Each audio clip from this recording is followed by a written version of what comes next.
Donc voilà, techniquement, vous arrivez quand même si vous ne voyez pas la zone grise, vous arrivez quand même à sélectionner et à appliquer une couleur. Je reviendrai plus tard là-dessus parce que je ne vois pas là tout de suite d'où ça pourrait venir, mais c'est certainement un truc que je vais trouver en cherchant un peu dans les menus et préférences d'Illustrator ou en allant sur Google voir si quelqu'un a eu ce problème. C'est peut-être en rapport avec la carte graphique, mais je ne sais pas, je ne vois pas. Alors voilà, l'idée c'est d'arriver à mettre différentes couleurs, et les couleurs, en fait, peu importe la couleur, mais il faut que ce soit des couleurs différentes. Voilà, peu importe la couleur, mais des couleurs différentes. En tout cas, depuis qu'on a été désactivé l'option sélection des contours, en double-cliquant sur l'outil ici, vous n'avez plus possibilité de sélectionner les contours, et ça c'est très bien. Alors, l'outil ici, pot de peinture dynamique, ne vous servira pas, il n'est pas extrêmement intéressant. L'outil de pot de peinture dynamique, vous voyez, quand on survole, on a la couleur qui est actuellement activée dans le nuancier, qui apparaît au-dessus, vous la voyez aussi. Avec les flèches au clavier, vous pouvez voyager dans le nuancier.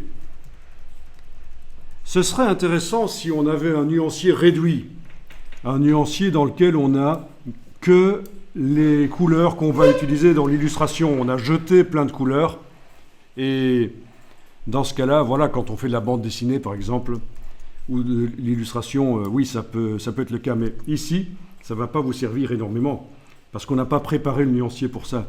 Mais enfin, techniquement, c'est ça. Hein, j'avais pas le bon outil. Ok, on a la réponse. Tu n'avais pas l'outil de sélection de zone. Ah, c'est toujours mieux de prévisualiser la zone. Voilà, donc c'est ça l'astuce. Et voilà pourquoi je ne trouvais pas pourquoi ça ne marchait pas. Tu étais, toi, avec le pot de peinture tout à l'heure. Voilà. Donc, pot de peinture, n'utilisez pas ça, ça n'a pas d'intérêt.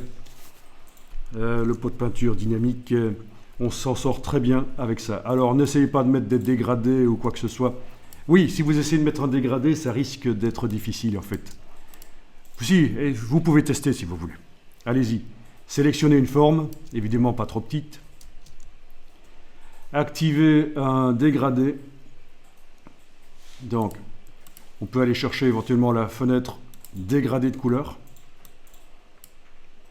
Menu fenêtre, dégradé de couleur. Appliquer un dégradé. Oui, là, vous avez d'autres dégradés.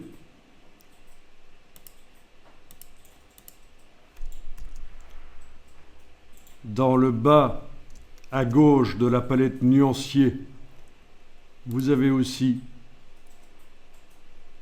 une bibliothèque de dégradés.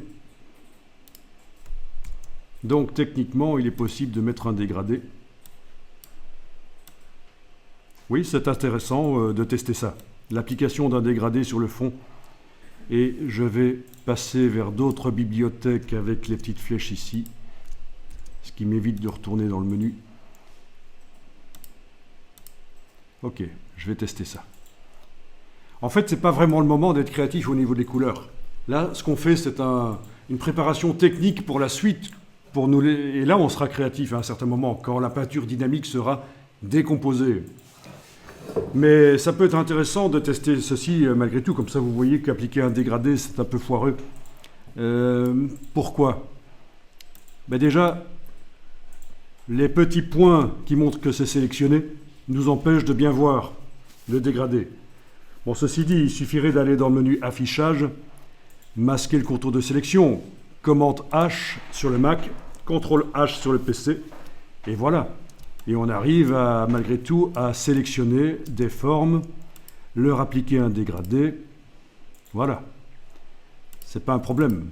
Donc là, on ne voit pas les petits points, mais c'est fait exprès. On a masqué le contour de sélection dans le menu affichage. Ok, bon, alors, mais si j'essaye de prendre l'outil dégradé, est-ce que ça va marcher? On va voir. Peut-être que ça a évolué dans Illustrator. Hein.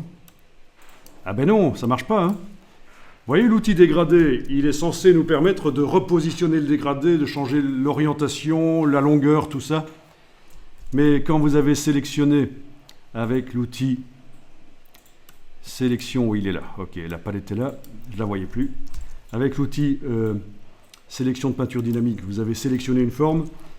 Pas possible d'aller mettre, d'aller modifier le dégradé avec glisser. Vous confirmez? Dans la version 2022, Ouais, impossible aussi. Donc voilà pourquoi c'est inutile d'essayer de mettre des dégradés là tout de suite. Vous pouvez juste mettre des fonds colorés en fait.